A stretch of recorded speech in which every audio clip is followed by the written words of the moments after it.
Madame la présidente.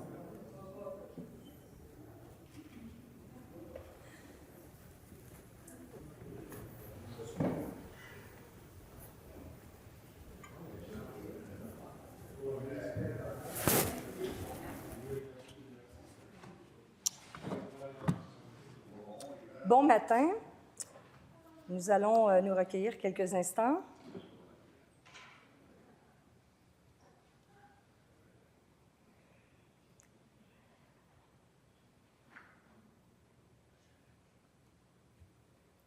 Vous pouvez vous asseoir.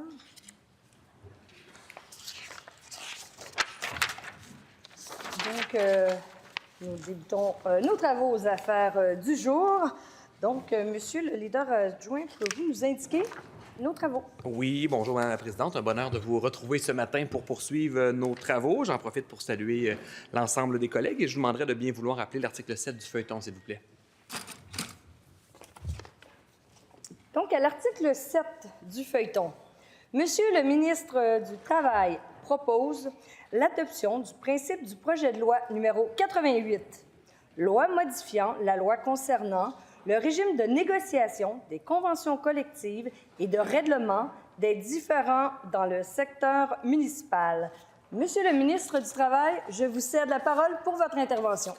Merci, Madame la Présidente. Évidemment, c'est un projet de loi qui concerne un dossier bien particulier du monde des relations de travail et c'est plus particulièrement le régime de négociation collective applicable aux policières et policiers ainsi qu'aux pompières et pompiers qui sont à l'emploi des municipalités du Québec. En raison du caractère essentiel de leur travail, ces salariés ne bénéficient pas du droit de grève.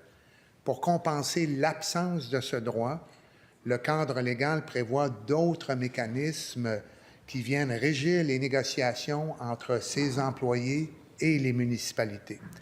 Le but du projet de loi modifiant la loi concernant le régime de négociation de conventions collectives et de règlement de différends dans le secteur municipal est de s'assurer que ces travailleurs bénéficient d'un mécanisme adéquat, indépendant et équilibré comme substitut à la grève. Le projet de loi numéro 88 intervient pour corriger une partie du régime mis en place en 2016 par le précédent gouvernement.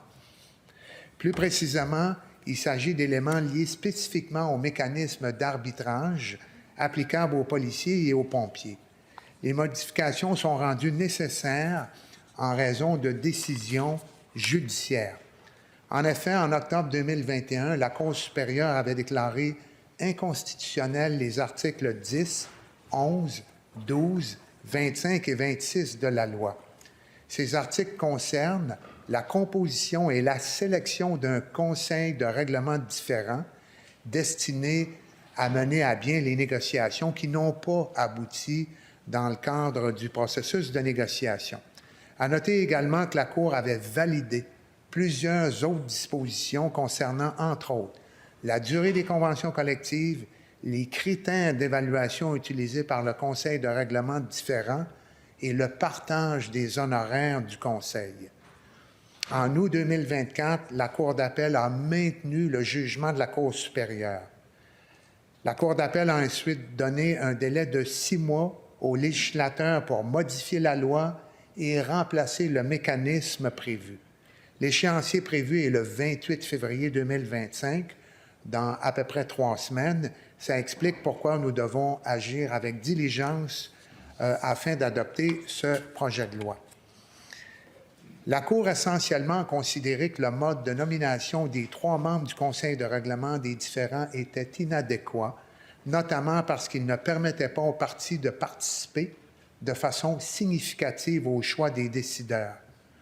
Le présent projet de loi, Madame la Présidente, propose ainsi un nouveau mécanisme d'arbitrage en remplacement du Conseil de règlement des différends et allège le processus de nomination des arbitres agissant dans les dossiers concernant, je le réitère, les policiers, policières, les pompiers et pompières à l'emploi des municipalités.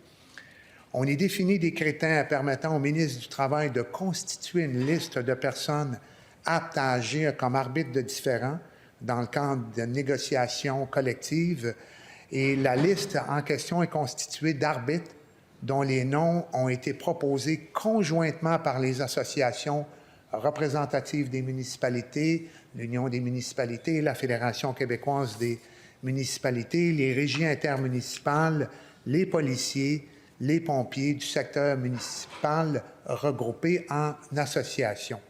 C'est ensuite à partir de cette liste que les partis décident ou choisissent plutôt, après consultation, un arbitre à qui soumettre le différend.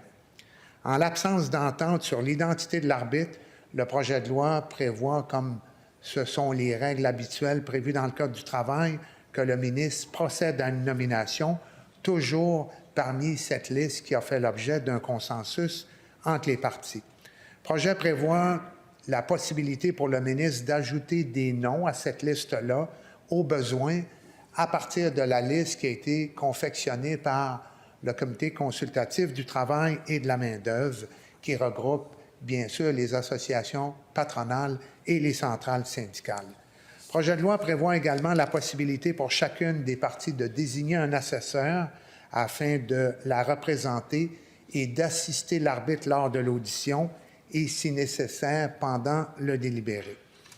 De plus, le projet de loi propose que la rémunération des arbitres nommés pour l'arbitrage de tout différend dans le secteur municipal suive les dispositions du règlement sur la rémunération des arbitres adopté en vertu du Code québécois du travail.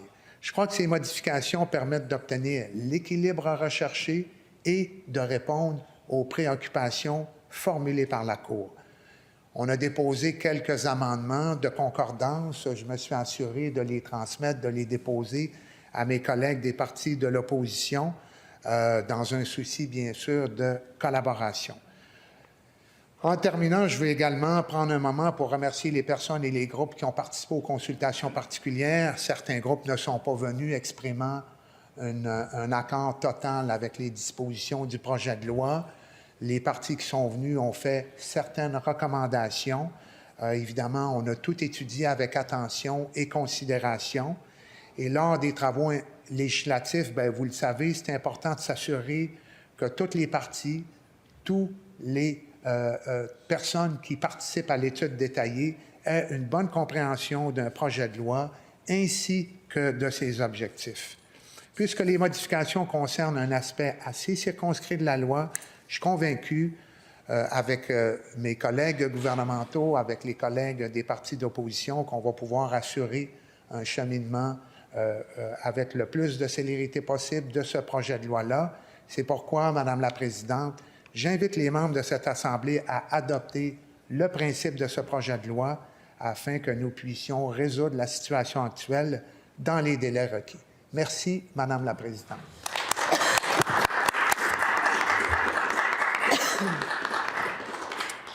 Merci, Monsieur le